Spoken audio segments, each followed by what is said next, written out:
Welcome to the Carnivore Cast, the podcast focused on the carnivore diet and lifestyle, with practical advice from successful carnivores, citizen scientists, and top researchers. I'm your host, Scott Meslinski, and I'm here to speak with experts and experienced carnivores to get answers to your biggest and meatiest questions while helping you live your best life as a carnivore. If you enjoy the show, please consider supporting the Carnivore Cast on Patreon. By becoming a patron, you'll help us reach more people and continue to create content on carnivore. There are also exclusive perks available, such as private Q&As, consultations with me, and more. Become a supporter at patreon.com/carnivorecast. Check the episode description for the link. Thank you, and I'll see you there. Manisha Thakor at Manisha Thakor on Instagram is the founder of MoneyZen, a joy-based approach to personal advice. She's a financial literacy advocate for women with over 25 years experience in the financial services industry. She's an author, educator, speaker, spokesperson, and a lover of keto and carnivore. Welcome to the show, Manisha. Thank you for having me. Yeah, of course. It's fun to get to know you and great to chat a little bit before we even got started. But tell me a little bit about yourself. Introduce yourself to the listeners. What has your journey been about? So I came across this beautiful community of carnivores out of inflammation. When I was 49 years old, my body just stopped, just completely stopped. I had worked in financial services for my entire career. I did my MBA at Harvard Business School, my undergrad at Wellesley, and I was always this hard-charging person. And I didn't take the best care of myself, but I really didn't understand the massive impact stress and a poor diet could have on your insides until I got to a point where quite literally I could stay awake for maybe 3 hours, 4 hours at a time. I'd be in the office. And I mean, literally, Scott, I would have to go into the wellness room or go into, sometimes I ended up collapsing anywhere I possibly could find a space in the office. And I need to sleep 2 or 3 hours before I could get back up again to work another couple of hours. And I kept pushing through that until I started to break out in these red, blotchy, swollen rash all over my body and my scalp. To just touch my head, it felt like I was on fire. And then I had a fever that went up to almost 104. Wow. So I go to the doctor and she's like, I have no idea what's wrong with you. And we run a mother load of blood tests. And the only things that came back conclusively were that I had Epstein-Barr, which is essentially mono on steroids, and sky high levels of inflammation, no matter what metric you use to measure them. And so from there, and then I will take a breath, from that point, I realized I had to do something. I had to take a 9-month leave of absence from work because I literally could not stay awake. I was awake on average 5 to 6 hours a day during that period. And so I started exploring on Google anti-inflammation diets. And it led me down a whole rabbit hole, the beginning of which was not carnivore lined and not pretty. And then I eventually popped out into the sunshine when I first learned about carnivore. Interesting. And had you heard of carnivore or ketogenic diets before that? Nothing. I mean, I think part of that is because I just lived the financial services world, and particularly the institutional side where I spent a lot of my time, is known for being a perpetual medical residency, right? There's like this big badge of honor about working a ton of hours and having no time to sleep or eat and just keep going. And so while there was a lot of emphasis on PX 80 or whatever, on CrossFit and on being very fit on the outside, there wasn't a lot of emphasis in the world I lived in on necessarily being fit on the inside. So no, I hadn't heard. And my journey to find the promised land actually started with a diet. I won't say its formal name, but it was a massively best-selling diet that suggested you eat to tamp back inflammation, 20 ounces of vegetables and 8 ounces of fruit every day, along with a little bit of protein. Wow. And so I started packing that in, and needless to say, not only did my inflammation get worse, but I got fatter. And so it was from trying that particular eating protocol that really got me thinking, like, my God, if eating 20 ounces of vegetables and 8 ounces of fruit is not fixing me, there's got to be something that I'm really missing about this nutrition stuff. And I need to dive in. So in the few hours I was awake each day, I started to begin this exploration. And God bless Amazon and their somewhat scary Big Brother algorithms, because they popped up my first foray, which is Anthony Gustin and Chris Urban's book, The Keto Answers. Yeah, great book. Yeah. And so I started following Dr. Gustin, and, one day he said, I'm going to test this carnivore thing. And that was it. I really so admired his drive and intellect and curiosity, and the fact that who had set up a whole company around keto, was willing to entertain the concept of trying carnivore. That's what opened the door to me and to find out so much more about the protocol in the community. That's awesome. And what got you to dive in? Like what were your first steps into dipping your toes in the diet, and how did you find it?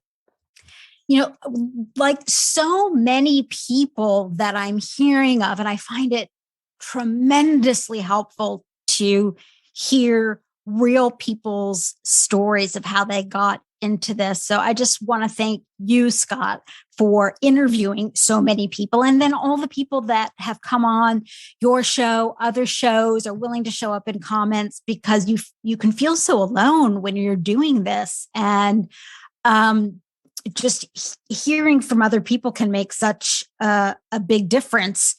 And so what I'll say is that, like many people, I started in keto land. And I really became fascinated with understanding the role of insulin in the body. And it just all made so much sense to me. But then I started implementing it with far too many frankenfood keto treats.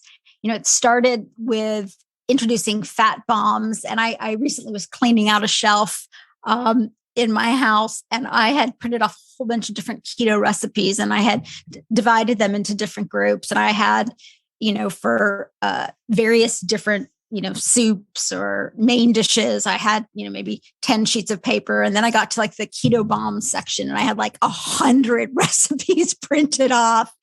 And I also went down the keto prepared. So it's not just the fat bomb, but the keto prepared snack slippery slope. And so pretty soon I found that while I was keeping my net carbs to 25 net carbs or less, and I was feeling a lot better than when I was eating 20 ounces of vegetables and all of that fruit, I was not seeing as big of a transformation as I would have thought from what I was seeing on the internet. And when I say seeing on the internet, that's actually a very important phrase, because at that point in my journey, I hadn't yet and maybe this is my age, because at this point in the journey, I was 50. Now I'm 51, but I hadn't quite understood the difference between influencers and doctors and experts and passionate science citizens. And I think I fell too far into the influencer with subtle, I don't want to say subtle agendas, because I I'm a money person and I think it's great to make money. And I love to help people understand how to, make the best use of their money. But I think that there can be a lot of conflicting interests and it can be easy to fall into the wishful thinking pot in traditional keto in a way that I think is not as easy in the carnivore world, which I feel is a little purer, cleaner. So Scott, I'm having like a pre-senior moment. I've rambled on so much. I've completely even forgot what question I'm answering. No, this is great. No, you're giving such good detail. And I guess how have you found carnivore to be, just in general, and where do you think you fall on the spectrum of carnivore, from keto carnivore or carnivore-ish to zero carb carnivore, and how has that evolved over time? Yeah, so I am very much taken with the work of Judy Cho. I identify with her on so many levels, including her very much appreciated candid conversation about her journey with eating and disordered eating. But she has this chart, she has tons of great charts, which if anyone isn't following Nutrition with Judy, you've got to check it out. Her charts rock. Yeah. But she has one in particular that lays out kind of 3 stages. She calls zero carb carnivore, which is the, only animal kingdom, animal fats, eggs, dairy, water, tea, and coffee, but that's it. And then the second category is what she calls carnivore keto, where you're primarily zero keto carnivore, but you might add in some non-animal fats and oils, and you would allow yourself sugar-free sweeteners, stevia, monk fruit, etc. And then carnivore-ish keto would be what I just described, but also including some fruits, some veggies, and some unsweetened drinks, like maybe unsweetened almond milk or so forth. And I have experimented with all 3. I feel best when I am zero carb carnivore, but I struggle to stay on that. I struggle to stay in that place, and I think it's because I have. I'm unwilling to do what Kelly Hogan encourages people to do, which is not put anything with a sweet taste in your mouth. And so, I've had a long standing history with trying to gain weight or trying to lose weight after having gained weight and dieting and yo-yo. And I have a big sweet tooth. And so as I've been easing into this, I have found that I've needed sugar-free sweeteners in various different forms in order to kind of help me step into this. And at this point, I basically have narrowed it down. There's a chocolate I use, and anything that I'm mentioning here, I'm not endorsing anything. I have no sponsorships, none of that. This is just from my heart, what I'm using. So there's a chocolate that I found called ERND, and it has 5 grams of sugar alcohol. It's maltitol, which I know a lot of people really don't like. 1 net carb, and I'm trying really hard to live in a total carb, not net carb world. But that is one of my go-tos if I just need a piece of something sweet. And then the other thing that I use, there's a creamer called Primal, sweetened with stevia and monk fruit. And the founder is this amazing woman, Courtney Lee, who's been really vocal about her struggles with disordered eating and her family's issues with type 2 diabetes stemming very much from the standard American diet. And she founded Primal to try and address this. And I don't know where I fall out on those. Is it okay that I'm using them? Are those crutches that I really need to get rid of? And then the third piece that I have in there that makes me in that middle category because of the my current willingness to indulge in sugar-free alternatives is I love the work of Ben Bickman, the BYU professor. Who talks so much about his wonderful book is Why We Get Sick and insulin resistance. He's the go-to man to, at least for me, in terms of understanding it. And he and his brothers founded a company called Get Health, HLTH, and they have a meal replacement. I hate to use the word shake because they sound disgusting, as so many of them are. And I mean that not just taste, but much more so from a nutritional standpoint.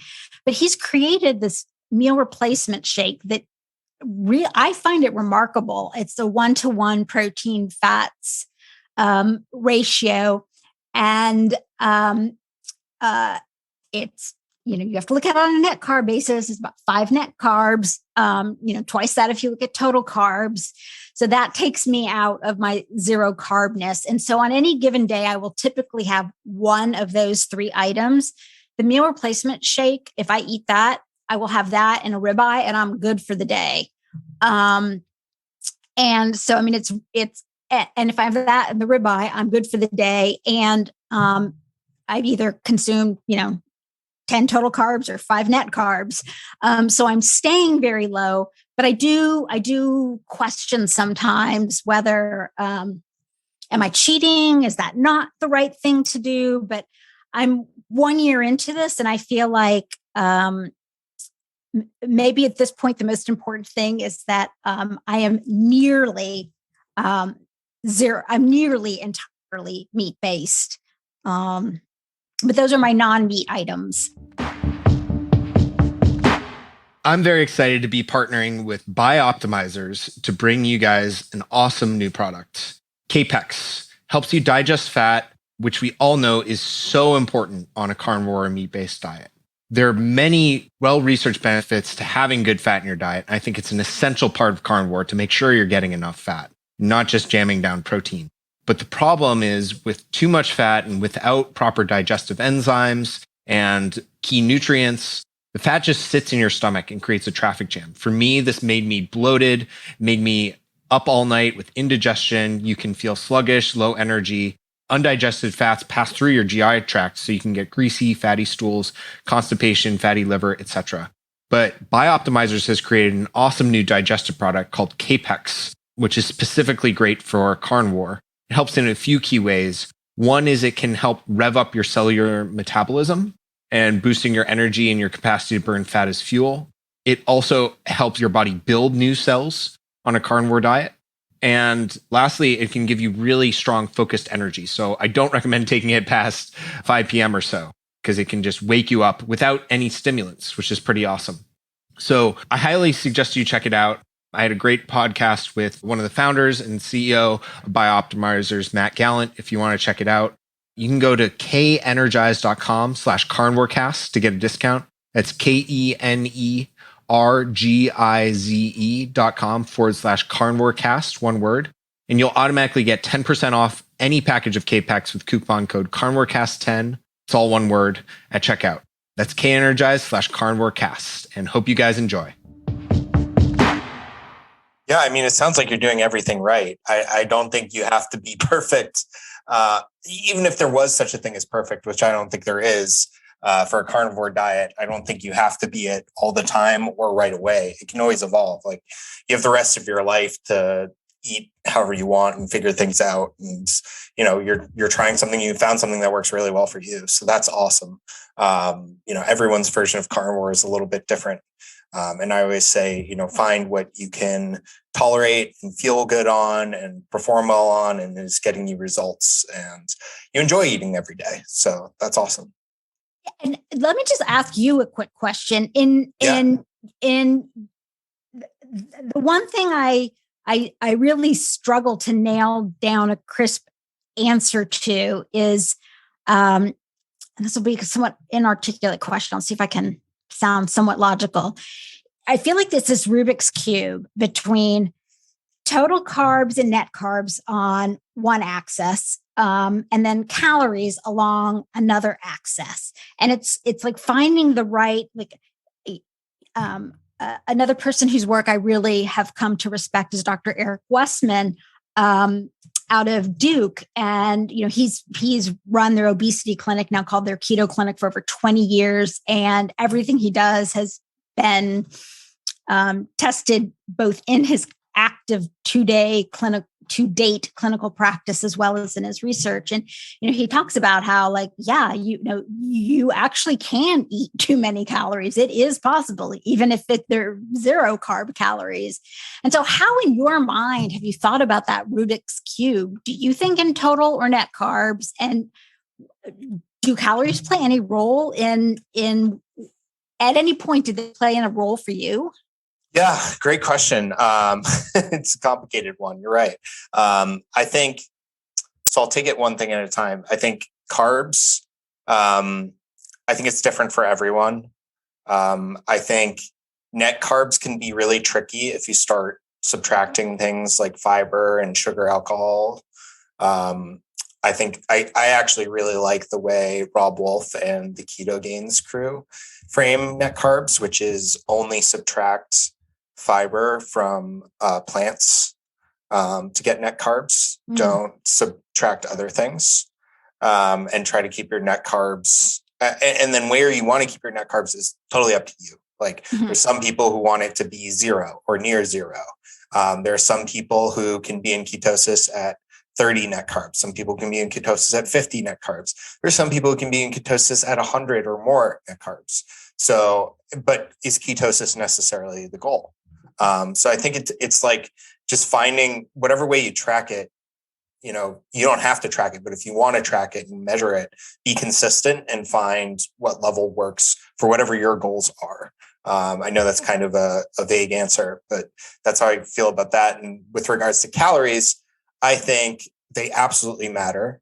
I don't think everyone needs to track them. I think for the most part, it's not a great idea to be tracking them all the time unless you have really acute, extreme body composition goals. I think you can generally go by a mix of hunger cues and mixing up your food composition. So, if you're eating a ribeye a day and a shake and you wanted to lose weight, you could either eat slightly less ribeye a day and a shake, or you could have a slightly leaner cut and a shake.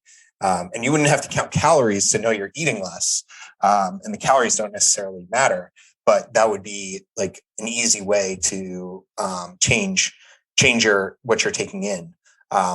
Where calories became important for me was trying to find a way with my digestion that I could take in all the food, because at one point I needed over 3,000 calories, 3,500 or more, just to sustain my body weight. Yeah. And I couldn't tolerate more than and I started tracking to figure out, my fat to protein ratios and just get a little more precise with it and see what was going on. And I found out that I was eating, whenever I went over 150 grams of fat a day consistently, I would get very sick. It would take 2 or 3 weeks, but I would get a lot of GI problems. And I tried everything, getting fat only from suet, raw suet, spacing out my meals, trying different meal frequencies, everything. But I found pretty consistently that 150 gram of fat mark for weeks on end was not good for me. And so when you do the math of, needing to get to 3,000 or 4,000 calories, and you can only have 100 grams of fat, that's 900 calories. So if you're having no carbs, that means you're getting 2,500, 3,000 calories from only protein. That's a lot of protein, and it's actually not great for your body to be digesting that much protein. You run into a lot of issues with diuresis, kidneys, with just feeling hot all the time, sweating, etc. And so that's where I kind of solved the issue for me and ended up needing to add back in more carbohydrate sources after 3 years, strict carnivore, 0 carb carnivore. And so that's that's kind of how I used calories. But I think it's different for everyone. Like most of the people I work with or give advice to, I don't tell them to track calories. And that makes a lot of sense. And it's one of the things that I found to be very freeing as I moved from, I'm going to call it the internet-y keto world, to distinguish that from a really deeply rooted nutritional ketosis driven, to the extreme, treating kids who are epileptic, to other people who are really striving to be using that definition in a very clinical perspective. But one of the things that I found kind of coming out of that was it was so much, I felt like I had less stuff to think about. Like going to the grocery store felt really complicated in the keto world, because I wasn't simply restricting myself to the perimeter of the store. And even on the perimeter of the store these days, you can find some dangerous concoctions. But, I'd weave in and out, and there'd be different keto snacks or supplements or this or that. And one of the things, and they're expensive too, by the way. I mean, I have been shocked at how much less money I spend eating carnivore, despite buying pretty good cuts of ribeye is my cut of choice. And I allow myself, food has just always been such a big part of my life. I love food. So I allow myself to splurge and eat really good cuts of ribeye. And still I'm spending a fraction of what I spent when I was living in keto internet landia, because I'm not doing the packaged products. I'm not doing the supplements. There's just so much other stuff that I'm not doing, not counting, not tracking. And so I'm heartened to hear that your philosophy towards calories. And I'm going to adopt what you said and how Rob and team think about just subtracting fiber at most, but keeping those sugar alcohols in there when thinking about carbs. Yeah, absolutely. And I'm curious, what type of exercise do you do, and how do you incorporate that? And like, how did you go from needing to sleep every 3 hours to like, how's your energy now? So I have always, ever since I was probably in 5th or 6th grade, and I started to get teased by kids for, I am of Indian heritage, and I grew up in a really small Midwestern town where I was, the only non-white person in my school. And kids can be cruel. I thank God I'm not growing up now, because thanks to social media, they can be really cruel. But yeah, wow. I was teased mercilessly in grade school. And so that actually put me on my very, very first diet, which was the really sophisticated, I called it go as long as you possibly can each day without eating diet. And from there, my relationship with food began its twisty, turny journey to where I am today.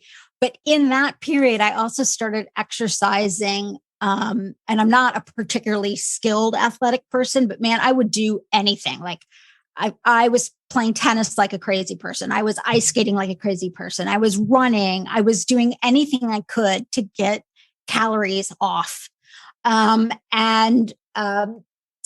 So my initial introduction to exercise didn't come in a healthy way. It wasn't driven by joy of the sport or whatnot.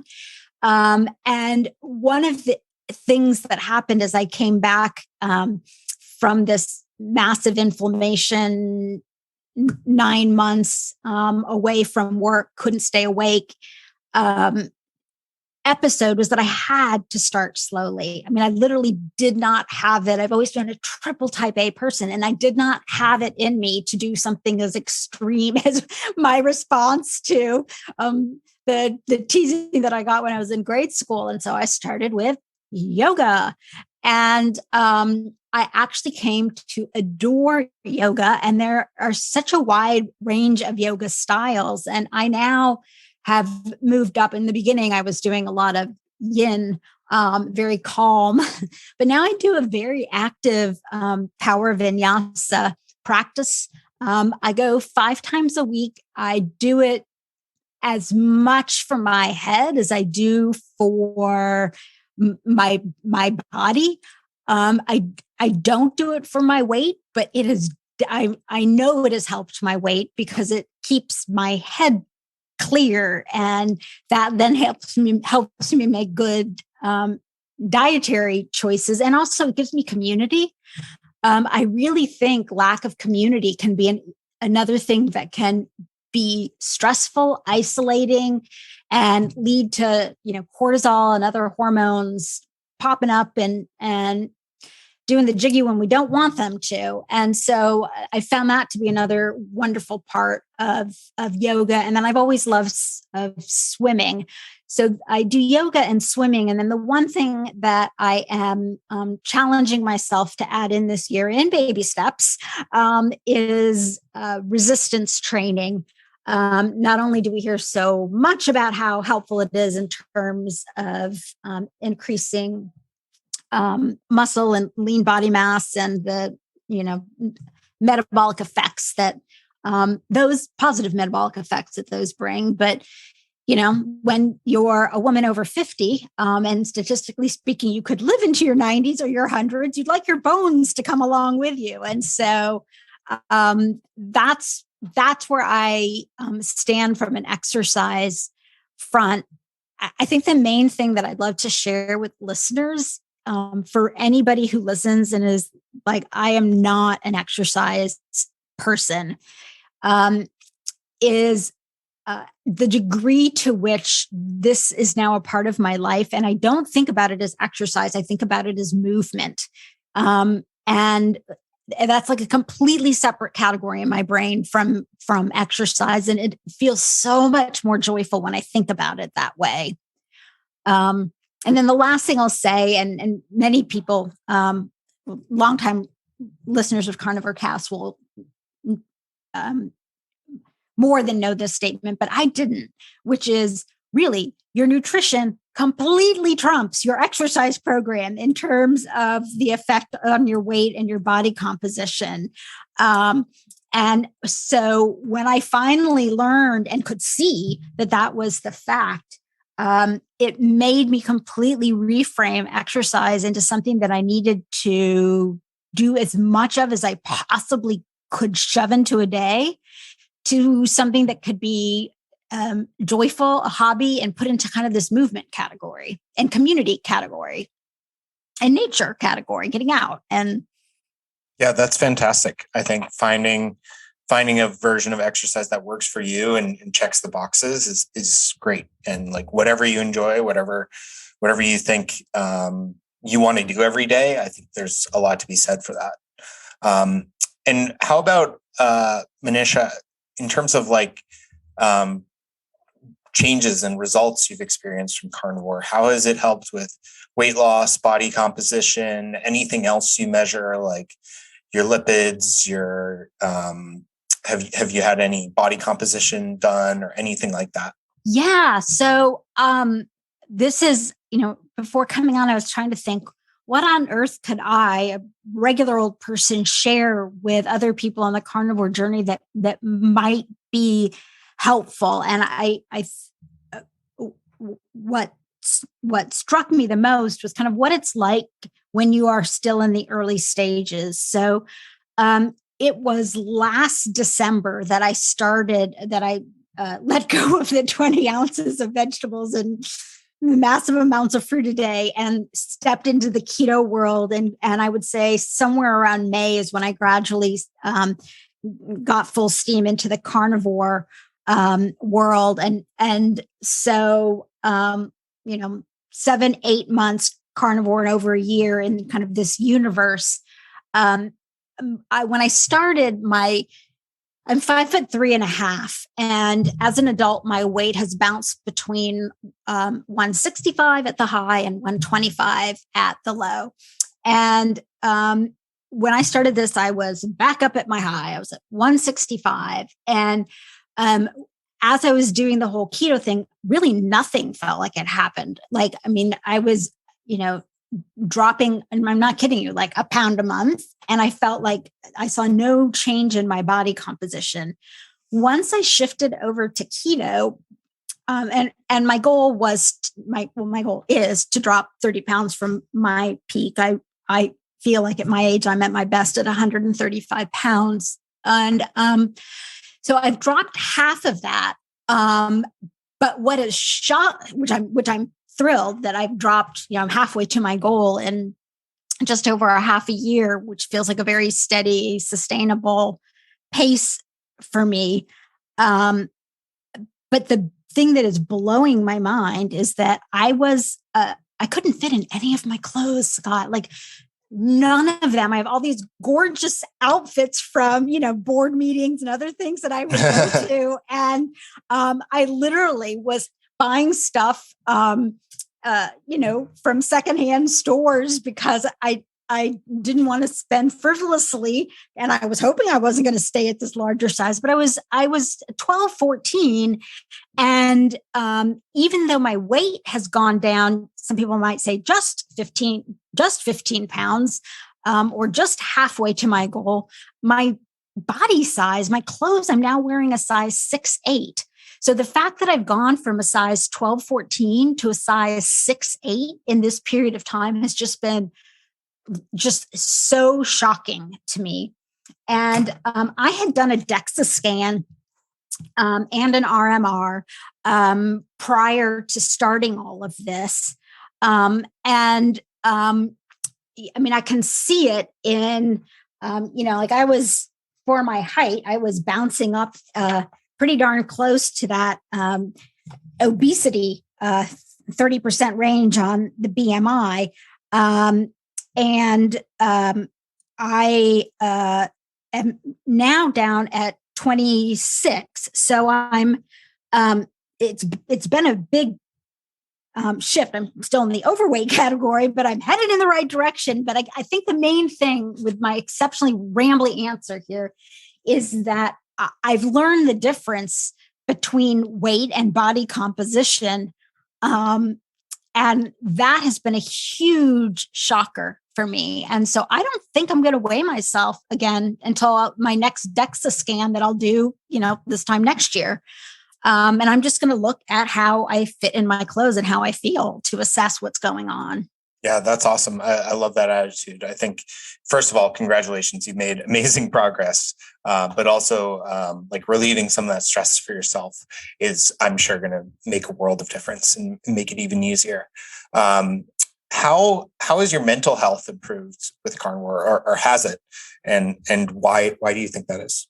Oh, I am so glad we're talking about this, Scott. So I have struggled with mental health issues for as long as I can remember. The first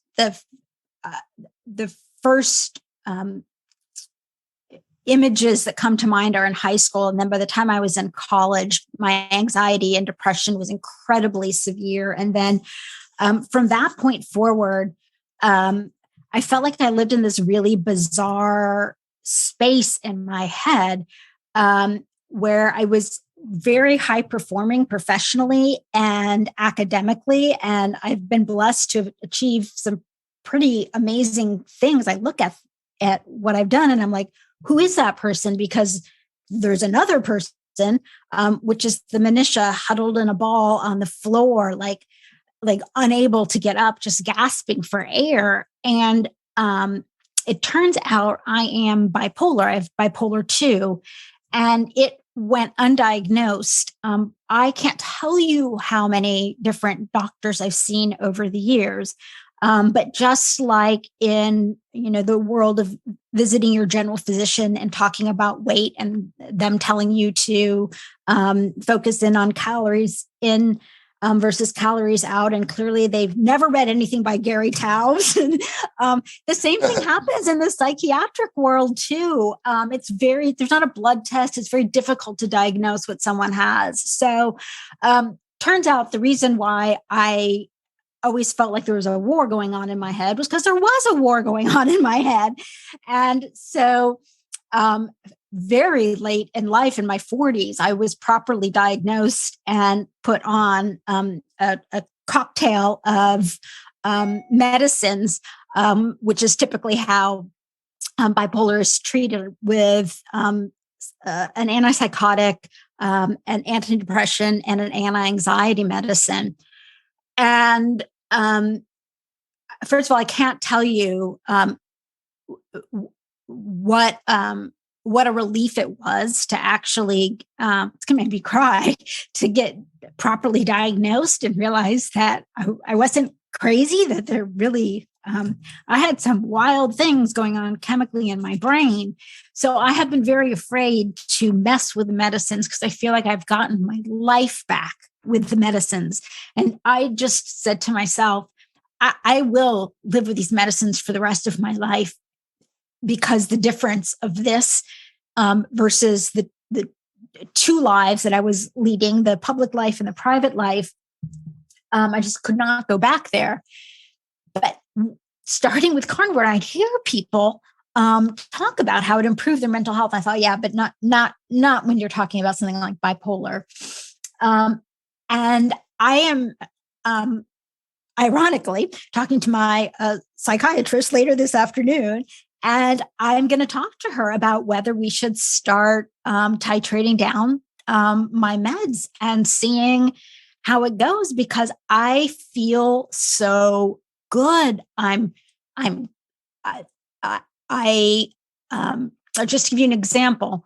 I take meds morning, afternoon, and evening, and I have noticed I don't need my afternoon dose of anti-anxiety medicine anymore. And prior to carnivore, I literally would have felt like there were spiders crawling through my veins. The anxiety would have been so heightened by midday if I hadn't taken my medicine. And so something is going on. And, as I listen to Dr. Georgia Eads, I mean, there's so many interesting things starting to bubble up as we look at mental health in the brain.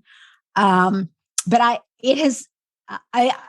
I'm an early stage example. I think it'll be my N of one will be interesting to see where it goes. But I'm hopeful for the first time in my life that I don't know if I'll get off all medicines, but I think I'll for sure be taking. I'm going to try and take less, and we'll see what happens. And I never thought I would say that, Scott. Never. Yeah, that's amazing. Thank you for sharing that. I have family members with similar conditions, and I just can't imagine how debilitating it is. And to hear that this lifestyle has been able to help with that in some way, and you've been able to find answers even outside of the diet, I'm really happy for you. Well, and I'm really excited to see where the research goes in the link between food and mental health. The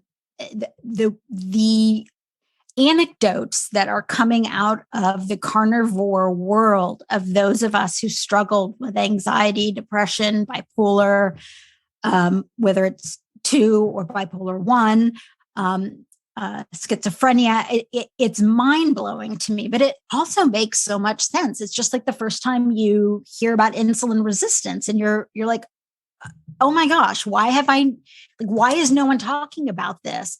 And you start thinking about inflammation in the brain and the various different ways, the nutrient profile of what's going in our body. Well, our brain's part of our body.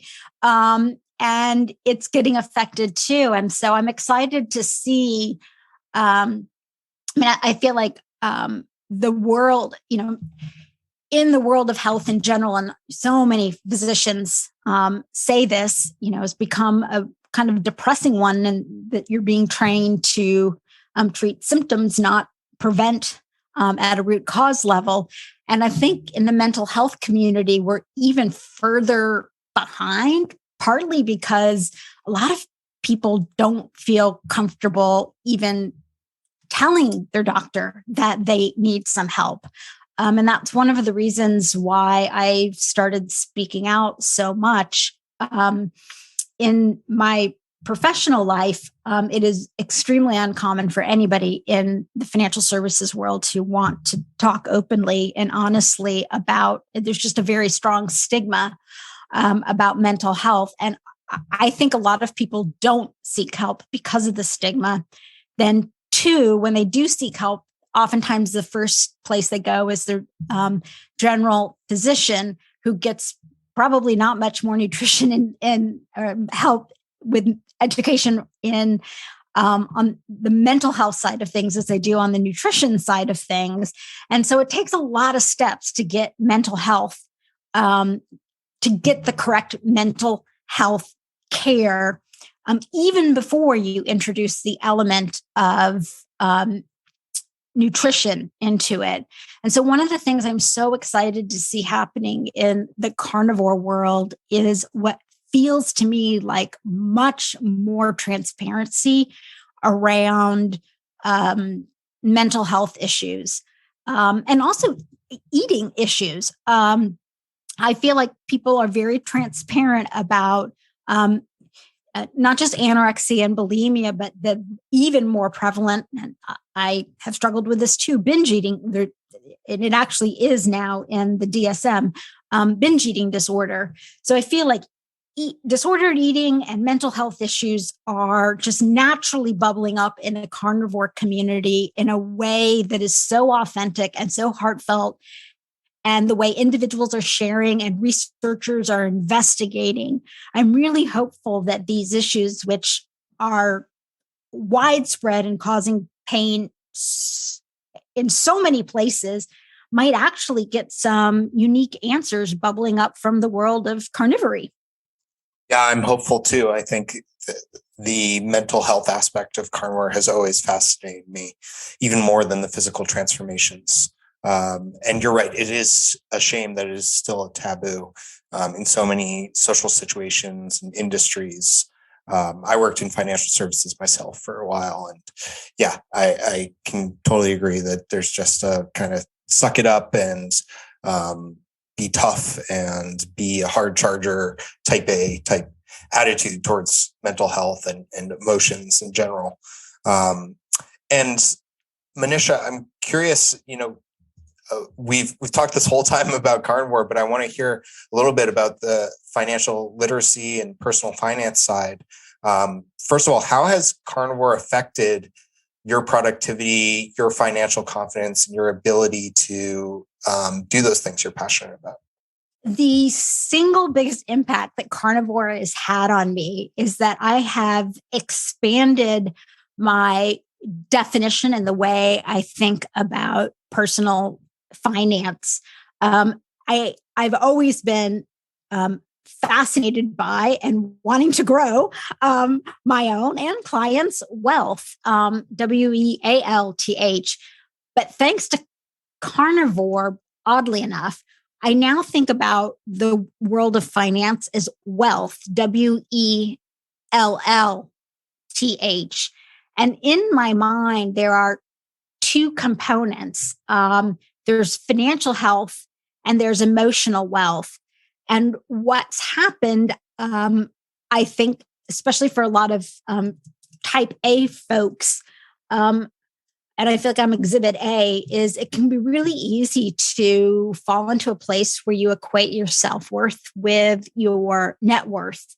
In financial services, we often, it's, what's your number? What was your bonus? How much money do you make? But there are examples in all industries. My professor friends tell me that they feel their self-worth is measured by how many papers they've published. My yoga teachers tell me that there's pressure there. They feel like their self-worth is the number of students in their classes. And so the biggest impact that carnivores had on me is just an expanding definition of what wealth is. And on top of that, way more productivity. I sleep through the night now. So I'm able to get up early. I'm able to work my most productive hours. So now I have been wanting to write. I've written 2 prior books. They're personal finance primers for women in their 20s and 30s about personal finance. Because if I can get to a young woman or a young man in their 20s and 30s, I can literally change their life with 10, 12 basic precepts. And ever since then, I've been wanting to write another book, but I just couldn't get the energy. And since going carnivore, I managed to get the book proposal out. I have signed a book deal with HarperCollins, and I'll have a book coming out in the summer of 2023. And it's all about this notion of how to stop striving yourself crazy, how to do life different, and how to really be wealthy in the WELLTHY sense by taking steps to enhance your financial health, which doesn't mean making money your sole focus, which for some listeners, they may be thinking like, what kind of sick person makes money their sole focus? But I can tell you, I live in a world where a lot of people do. Yeah. And I'm one of them.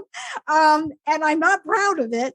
And then what are the pieces that help enhance your emotional wealth? And what I see is there's a virtuous circle that when you are financially healthy and you are following the basics of good financial hygiene, which are surprisingly straightforward if you were taught them early on in life, although it's never too late, then you have the energy and the fuel needed to develop emotional wealth in your life. And so I guess to wrap it, the big thing for me about carnivore is that it's given me the energy to come back to writing books, and now to write in a way that I feel will reach an even larger message than my first 2 books,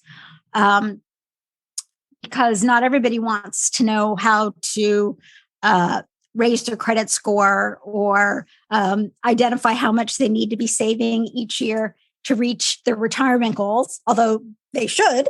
But who doesn't want to have emotional wealth in their life? And so by linking financial health and emotional wealth, the way carnivore has linked nutrition,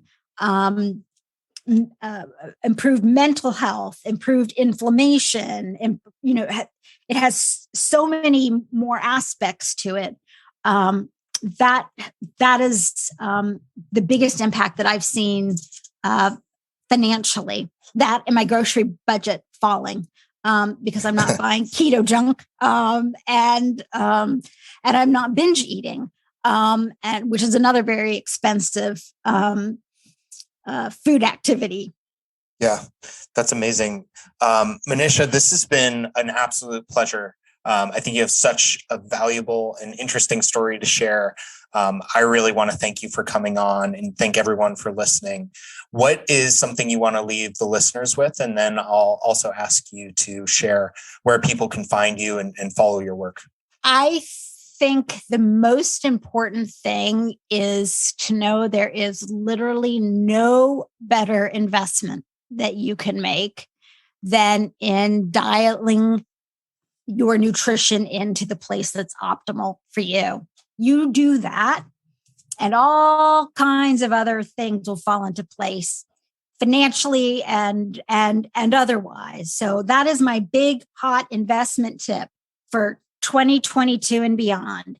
Invest in identifying the optimal nutritional protocol for your particular body. That's great advice. And where can people find you? And I'll of course have links to everything in the show notes. My website is MoneyZen.com, MoneyZen.com. And while I predominantly write about financial health and emotional wealth, I am sharing my carnivore journey as I go along. So there'll be more and more carnivore shout outs and highlights. So even if you're not financial, come along and check it out. That's awesome. I'll certainly be following along. And thanks again for sharing, Manisha. It's been a pleasure. Scott, thank you so much for having me and for hosting this show. Of course. If you enjoy the show, please consider supporting the Carnivore Cast on Patreon. By becoming a patron, You'll help us reach more people and continue to create content on Carnivore. There are also exclusive perks available, such as private Q&As, consultations with me, and more. Become a supporter at patreon.com/carnivorecast. Check the episode description for the link. Thank you, and I'll see you there. Thank you for listening to this episode of the Carnivore Cast. If you enjoyed this episode, please review on iTunes. It really helps us out. And share it with a friend. What questions would you like answered, or who would you like to hear from in the carnivore research community? You can find me on Twitter, Instagram, and Facebook at CarnivoreCast, or go to carnivorecast.com. You can also email me at info@carnivorecast.com. I'd love to hear from you. Until next time, keep it carnivore.